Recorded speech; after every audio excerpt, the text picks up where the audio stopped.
Nicolas, hello, this is Kate Carr. Kate, how are you? It's good to hear your voice. It's great to hear your voice. I wish I could see your face. Oh, you know what? We're working on that. Okay, good. We're working on that, but I'll try to finagle my face in the video or something like that. We'll figure Okay, it out. good. Well, Kate, I wanted to thank you for taking the time to talk with us at carnewscafe.com. I mean, it's what I've been reading in the press release and on your website. It's beyond shocking. I can't believe parents actually think, or should I even say not think at all, about the safety of their children. Tell me a little bit more about what you do and how you're doing, and then we can talk about the report if we have time. Okay, well, Safe Kids is in business of trying to help parents and caregivers prevent injuries to kids. We know that far too many kids die every year or are seriously injured by a preventable injury. So if we can get the message out, we can keep kids safer. This week is Child Passenger Safety Week, and we've released a new research report supported by the GM Foundation that reveals some alarming information. We spoke to we surveyed over 1,000 parents, and they told us that 1 out of every 4 of them were comfortable riding with their children unbuckled at some point in time. Not all the time, but under some circumstances. Right, and then so I read that those circumstances, quote unquote, would be if the distance was not very far away. But if I remember well, a lot of statistics show that the biggest accidents happen right near your home or right as you start to drive or you get back home, right? That's correct. 60% of car crashes involving children occur within 10 minutes of that child's home. So think about that. If you're thinking that the drive is very short and the risk is very low, you may just be putting the pieces of that risk assessment together in the wrong way. That's just sad. It's absolutely sad. Another thing that I thought was very interesting is the higher income households felt that was okay to drive without a buckle short distances, whereas the lower incomes were actually a little bit more attuned to their children's safety. That's very bizarre.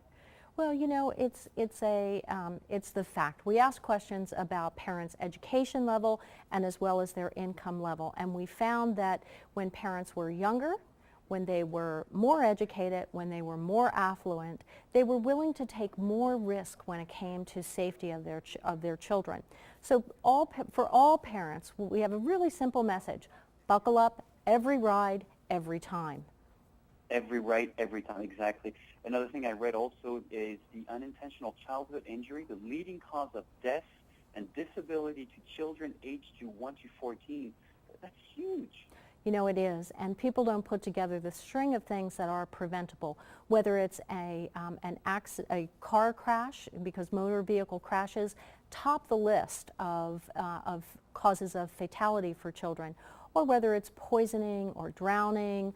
You know, all of these injuries really have simple tips that can help keep kids safe.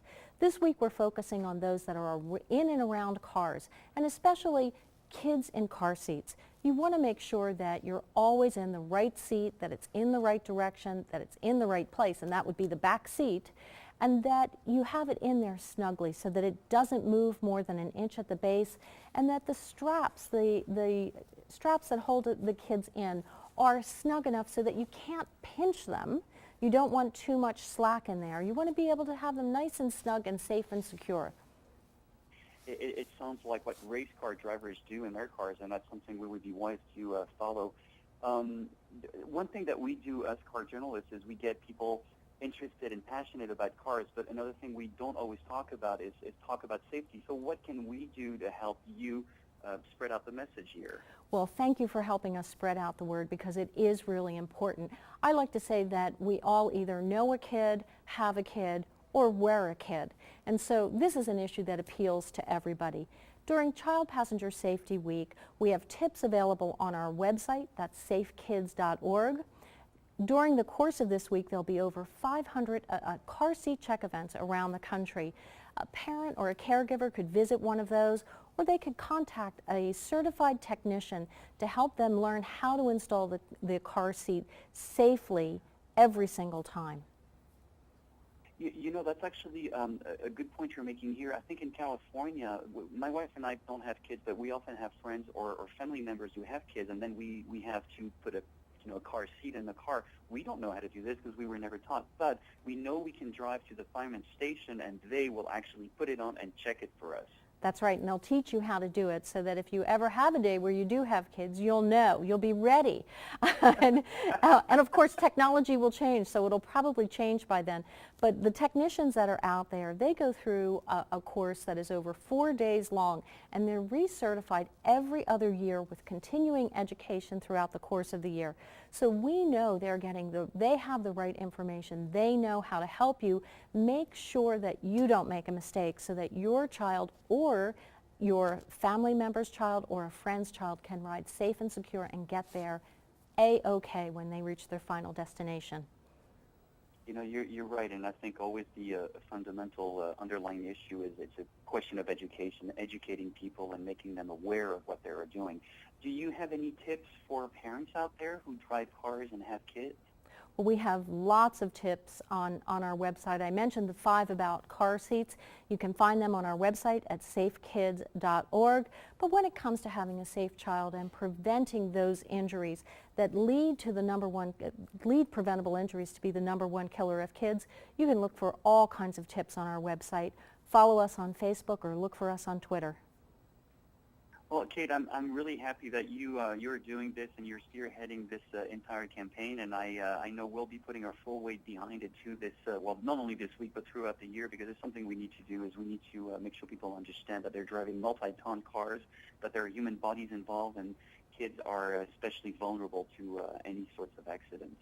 And we sure appreciate that. We've seen car seat technology improve. We've seen the technology to keep people safer in cars improve dramatically.